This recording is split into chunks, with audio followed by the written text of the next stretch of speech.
Lecture du livre de Ellen G. White, intitulé L'histoire de la rédemption. Chapitre 21. La faute de Moïse. Ce chapitre est basé sur Nombre 20. L'assemblée d'Israël se retrouva donc dans le désert, là même où Dieu l'avait mise à l'épreuve, peu après que les Hébreux eurent quitté l'Égypte.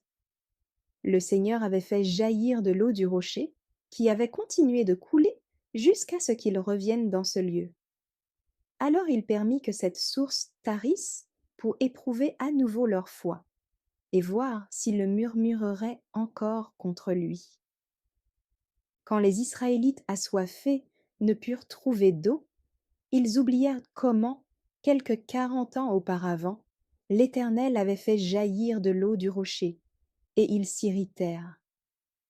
Au lieu de se confier en Dieu, ils se plaignirent auprès de Moïse et d'Aaron et leur dirent: si seulement nous étions morts sous les coups du Seigneur en même temps que nos compatriotes. Nombre 23. Autrement dit, ils regrettaient de n'avoir pas été détruits lors du châtiment qui avait sanctionné la révolte de Corée, Dathan et Abiram. Exaspérés, ils demandèrent: pourquoi nous avez-vous conduits dans ce désert, nous, le peuple du Seigneur, pour que nous y mourions avec nos troupeaux? Pourquoi nous avoir fait quitter l'Égypte? Pour nous amener dans cet endroit horrible. On ne peut rien y semer, on n'y trouve ni figuier, ni vigne, ni grenadier, ni même d'eau à boire. Nombre 20, versets 4 à 5. Moïse et Aaron s'éloignèrent des Israélites, se rendirent à l'entrée de la tente de la rencontre et s'y jetèrent le visage contre terre. Alors la présence glorieuse du Seigneur se manifesta à eux, et le Seigneur dit à Moïse: prends ton bâton, puis, avec ton frère Aaron, rassemble les Israélites. Sous leurs yeux, vous vous adresserez à ce rocher, là-bas, et il donnera de l'eau. Oui, tu feras jaillir de l'eau de ce rocher, pour donner à boire aux Israélites et à leurs troupeaux. Moïse alla chercher son bâton dans la demeure du Seigneur, selon l'ordre reçu. Nombre 20, versets 6 à 9. Moïse cède à l'impatience. Aaron et lui, Moïse, convoquèrent la communauté devant le rocher désigné et leur dirent: écoutez donc, vous, les rebelles, serons-nous capables de faire jaillir pour vous de l'eau de ce rocher? Moïse leva le bras et frappa à 2 reprises le rocher avec son bâton. Aussitôt, de grandes quantités d'eau en jaillirent, et les Israélites purent s'y désaltérer, de même que leurs troupeaux. Mais le Seigneur dit à Moïse et à Aaron: vous n'avez pas eu confiance en moi, vous n'avez pas laissé ma sainteté se manifester aux yeux des Israélites. Pour cette raison, ce n'est pas vous qui conduirez ce peuple dans le pays que je leur donne. Nombre 20, versets 10 à 12. En la circonstance, Moïse se rendit coupable d'une faute. Fatigué d'entendre les plaintes continuelles que le peuple formulait contre lui, sur l'ordre du Seigneur, il prit son bâton, et au lieu de parler au rocher comme Dieu le lui avait dit, il le frappa à 2 reprises en disant: serons-nous capables de faire jaillir pour vous de l'eau de ce rocher? Il prononça là des paroles inconsidérées.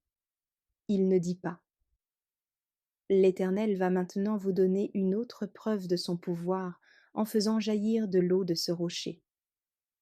Il ne dit pas que c'était la puissance et la gloire divine qui avaient fait surgir à nouveau l'eau du rocher, et par conséquent, il ne magnifia pas Dieu aux yeux du peuple.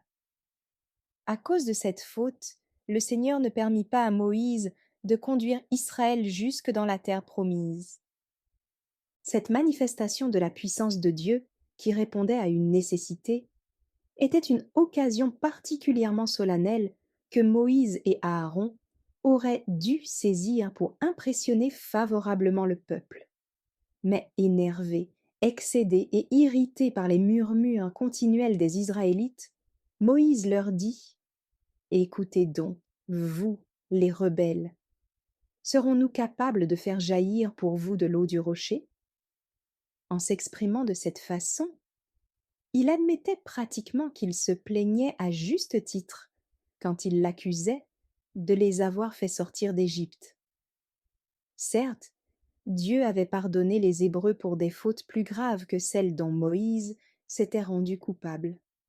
Mais la gravité d'un péché commis par un chef n'est pas la même que s'il a été commis par ses subordonnés. C'est pourquoi le Seigneur ne pouvait pas excuser la faute de Moïse et ne lui permit pas d'entrer au pays de Canaan.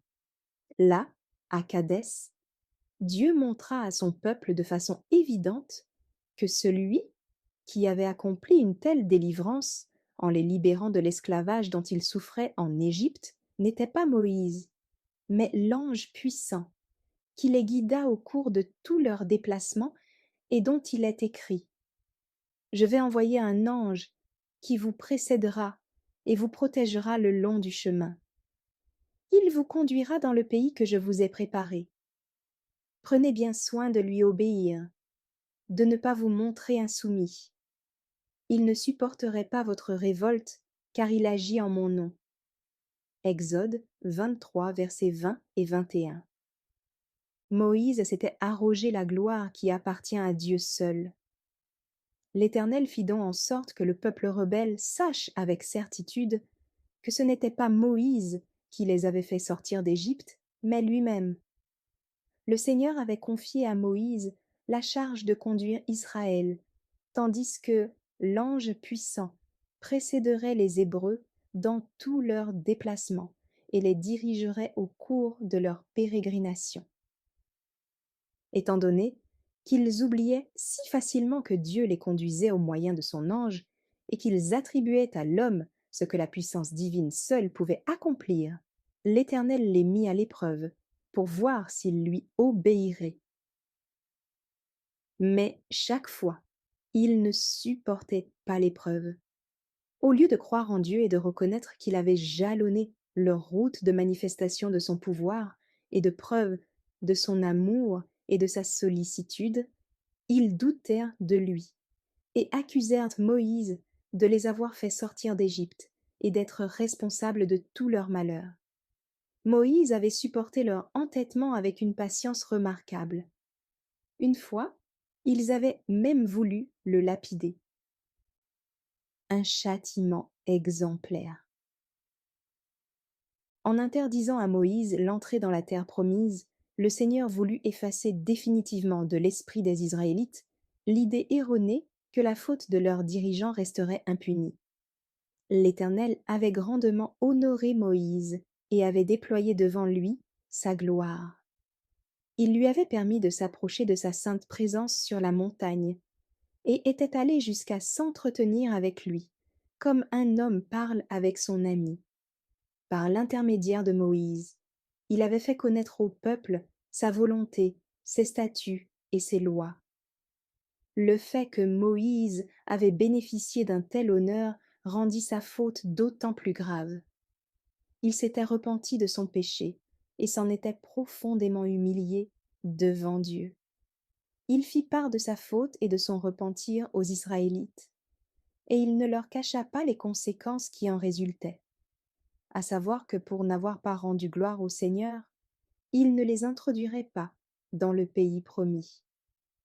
Il ajouta que si sa faute avait été estimée d'une gravité suffisante pour être sanctionnée par un châtiment divin, avec quelle sévérité le Très-Haut ne condamnerait-il pas les accusations répétées qu'ils avaient proférées contre lui, Moïse, par suite des jugements de Dieu dont ils avaient été frappés à cause de leurs péchés?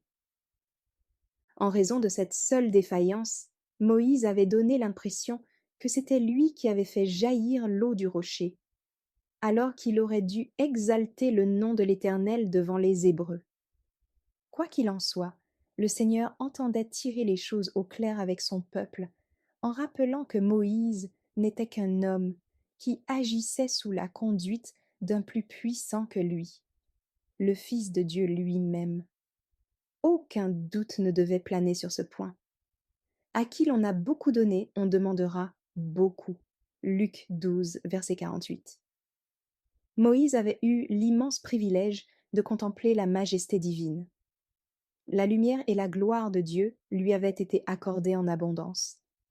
En présence du peuple, son visage avait reflété la gloire que le Seigneur avait fait resplendir sur lui. Tous seront jugés selon les privilèges, les lumières et les bienfaits qu'ils ont reçus. Dieu est particulièrement offensé lorsque des hommes de bien, dont la conduite habituelle est édifiante, commettent des fautes. C'est alors que Satan triomphe, qu'il accable les anges de sarcasme en faisant ressortir les défaillances des instruments que Dieu s'est choisis et que l'adversaire donne aux incroyants l'occasion de s'élever contre Dieu. Le Seigneur avait conduit tout spécialement Moïse, et il lui avait fait connaître sa gloire comme il ne l'avait fait pour nul autre sur la terre.